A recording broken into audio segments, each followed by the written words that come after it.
He's not here to defend himself. But joining us now is Representative Debbie Lesko, the Congresswoman serving Arizona's 8th District.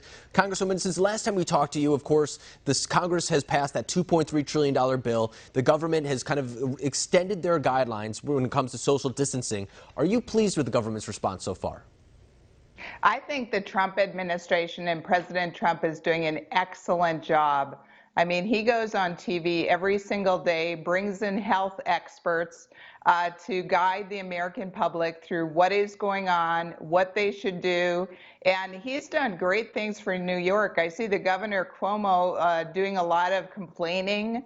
But quite frankly, I mean, what else does he expect? He's doing everything. He brought in a big ship to help in New York. They built hospitals in a record time. They got him equipment when he asked for it. So I think he's doing a great job, not only in New York, but the rest of the country, including Arizona. No, we've also heard, for example, California Governor Gavin Newsom kind of show his support for President Trump. They've had a kind of amicable relationship, something you don't see very often, but it's good to see that during times of conflict.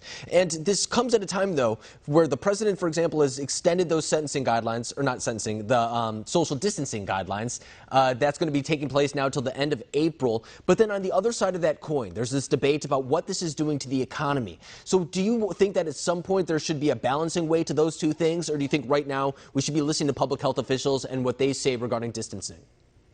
Well, I'm confident that President Trump has all the information he needs to make the right decision. And so right now, his priority and my priority is the health and safety of the American public. The economy will recover. There's no doubt. It's taking a huge hit.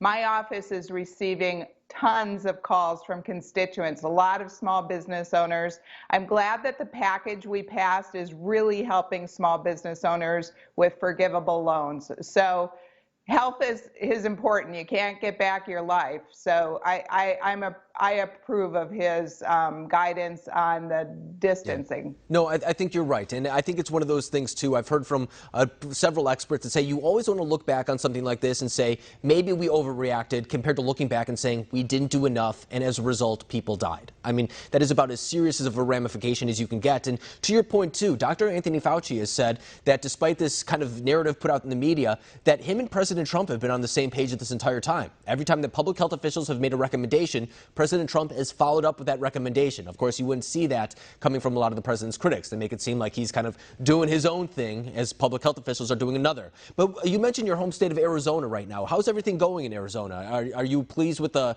response that you've seen from people there?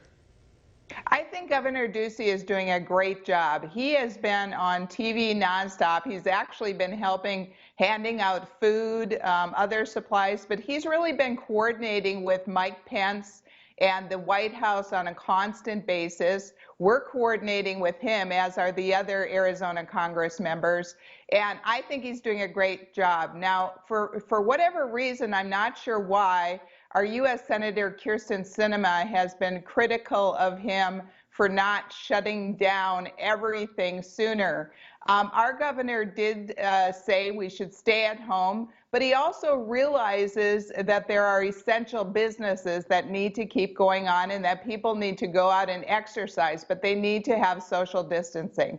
So I think he's done a really good job of balancing everything. He also did an executive order and told the hospitals that they need to get more hospital beds. I think 50% more than they currently have now.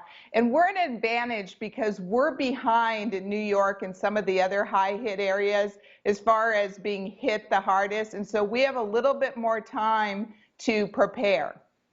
Yeah, and we've seen that kind of approach be taken by the governors of Texas, Florida as well, where they are putting in strict kind of domestic type of restrictions a little bit, but they're falling a little bit short of that statewide lockdown. But those are also governors, by the way, who have very high approval ratings during this time. So I think maybe that's kind of reflecting what the people in those states want. But really quick before I let you go, too, you mentioned your support for that $2.3 trillion stimulus package. There's word that a fourth one may be on the way. Do you have any word of what's in that or anything that you'd like to see in that bill? I don't have any word yet. I think if it's going to be an infrastructure bill, my personal opinion is we should wait till the coronavirus gets better before we make any decisions to have $2 trillion bill in addition. Let's see where this falls out. I mean, we have to balance helping the American people, and that's why I supported this last bill, because it went right to the people, right to the workers, right to the small businesses, so that they could continue to employ their workers.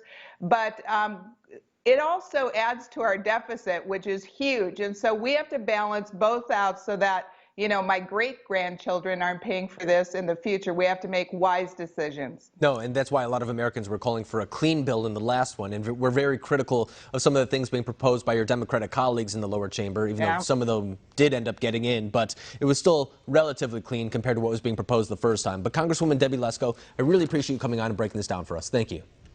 Thank you.